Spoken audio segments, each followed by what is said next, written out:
Today we have our first offline guest that is sitting very close to us.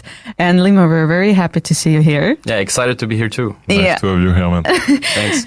And I think our audience will really, really like the subject that we're going to discuss today. So, Limo, can you introduce yourself to our audience, like the people who doesn't know about you? For sure, yeah. So basically I was born in France, and I lived pretty much all my whole life in France and in Tunisia. I've also lived in Canada and many countries, but basically I'm mainly French. So in terms of my background, well, I studied mainly business and stuff like that. I have a heavy business background. And I think, seduction and dating and sex and all of that is very much related to also business and how you succeed in life. I think there's a lot of parallels between both. So I quickly figured out that if I'm better at seduction and dating, I could also be better at business. And in terms of persuasion, all of that. So I started being passionate about that from a very early age. Yeah, that's pretty much my intro. And now I'm basically helping men all over the world, whether entrepreneurs, professionals, business people, to skyrocket their dating life. But not only dating, but also each and every single part of their lives. Mm-hmm. Yeah. Very cool. Great. When did you start this dating life? I'd say it started in high school, because in high school, I had this quick love story. I bet you guys had a love story in high school or something like that. And mostly heartbreaking. Yeah, usually heartbreaking and stuff like that. And so that's where I started to be interested in that. I started learning from videos, books, stuff like that. And that's when I started, like 9 years ago now. Yeah. Mm-hmm.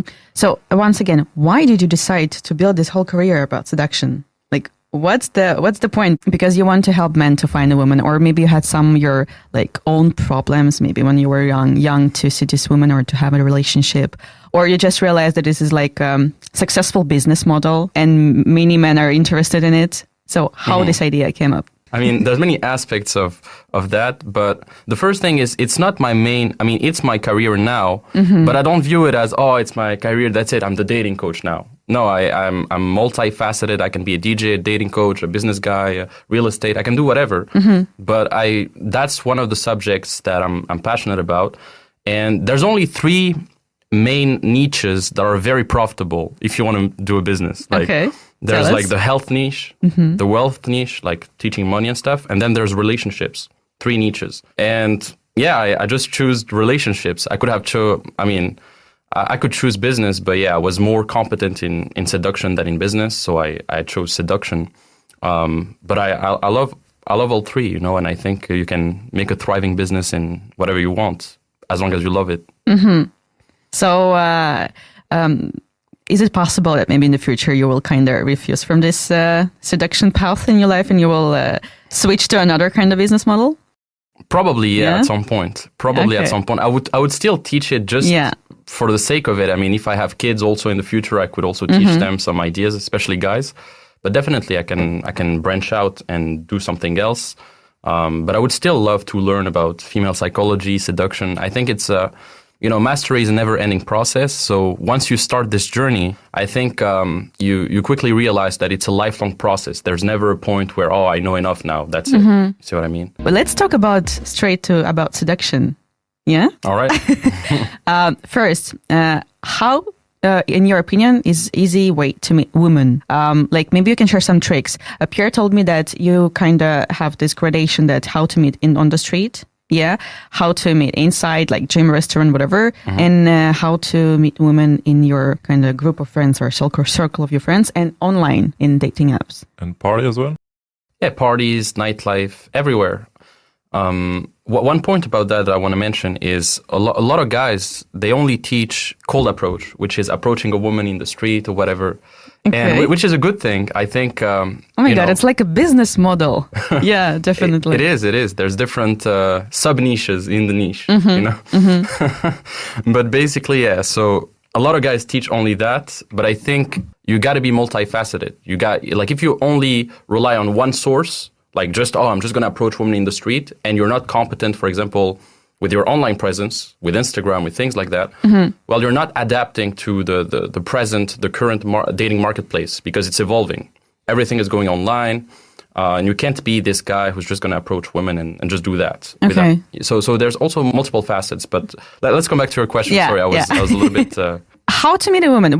For example, in your opinion, where is the best way to meet women and to continue like relationship with her? Is it on the street? Is it on a dating app? Or it's all together and it doesn't really matter what like path you choose? So that's a great question. Honestly, I think you should find multiple streams of women through multiple there's multiple pathways to getting dates. You know, I think you shouldn't be a one-trick pony. That's why we call a one-trick pony. I'm just going to do one thing. I'm just going to be the guy who's just going to approach women, and I'm going to do just that, nothing else. Okay. And from my experience, I think you should cultivate multiple streams. You know, a little bit from Instagram, a little bit from cold approach, a little bit from social circle, a little bit if you go out, you know, and you take some leads here and there. And then you have a funnel, you have a pipeline coming in of new women, new dates, new opportunities. And from that pipeline, those leads, you can just, you know, schedule things with them and see how it goes, you know. So that's how I see it. The best way is to, honestly now, it's Instagram. A lot of it is Instagram, in my experience. Seriously? Yeah. I think I will just say that for me, Instagram is one of the easiest thing. But me, women and the women I know, we appreciate a lot if a man is trying to get to know you or to meet you in real life. Because nowadays, a lot of men, they stop doing this. And I think it's because, yes, we have a lot of media and it's much easier to text than to go to a woman on the street or in the restaurant or whatever and try to talk to her and to be very like creative, not to just ask, okay, how are you doing?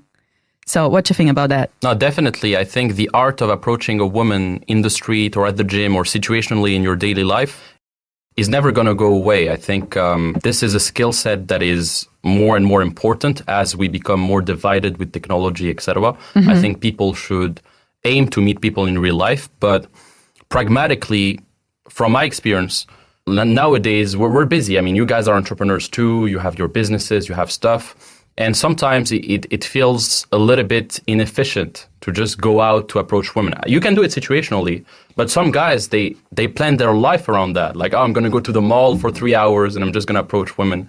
And it's kind of inefficient. So for efficiency, I think Instagram is great. But then for that real life, impactful conversation and, you know, for converting better, I think, yeah, definitely a real life approach is way better than online because you're face to face and there's way more punch you can discussing about how to meet a woman, but maybe we could take a step back and think about what's the goal exactly. Like, how do you see dating? And you're talking about this different strategy, but what's the end goal for you? What do you use the strategy for? Because they are just tools in the end. But what you want to get out of them? Yeah, I think it's different for everyone. I mean, you might have a different goal than mine, clearly, and we all have different goals. And it's a lifestyle choice at the end of the day. You know, I think for myself personally, if we're talking about myself, because I can't talk for others, but for myself, the main strategy is to cultivate a lot of opportunities and options. Because I'm at a point in my life where I don't want to settle necessarily. I'm traveling, I have my business, I have stuff like that, and I'm busy. I don't want to have a single like relationship and stuff like that. And I'd rather have options first. And then maybe one day from these options, I'll find, you know, one that will differentiate herself from the others that I could potentially have something long-term with.